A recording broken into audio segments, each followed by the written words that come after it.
I'm sorry tanks, but if you were hoping to face roll the first entry level Pandaria raid boss, then you're about 2 expansions too late. Listen up, there's 3 guardians to tank, that's guardians, the bosses you're fighting. Here's a shitty diagram I lifted from Icy Veins and shamelessly redrew. Main tank grabs 2, off tank grabs 1. Pay attention! There's a little bar in the center of your screen, alright? That's called a petrification. All of your guardian boss things have a name, Amethyst or Cobalt or Jeffrey. The petrification bar will reflect this. It'll say like Amethyst petrification, for instance, when you hover over it. So both of you tanks need, I repeat, need to watch the Guardian's energy bars. Simply click them. Look at the mana / raid / energy bar beneath their health bar. If your fancy petrification bar in the center reads Amethyst petrification, then you want the Amethyst Guardian to reach 100 energy, alright? You got that? That's very fucking important. Okay, so with that out of the way, the question arises. What makes the energy bars go up?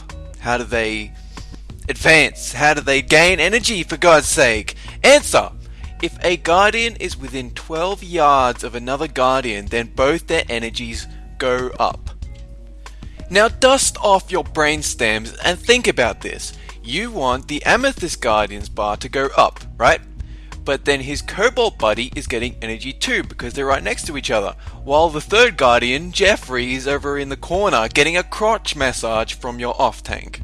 Okay, so all you have to do is taunt switch the 2 Guardians that aren't building up the bar in the center of your screen. Taunt switch whichever one climbs over like 50 energy. That makes sense, right? It's because it's the correct fucking thing to do. Oh man, who'd have thought that?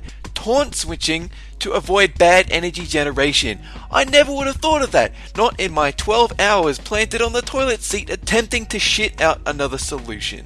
Anything else of note? 2 things. Get out of purple shit on the ground. If a bomb lands next to you, one of these spiky bombs, then get away from it.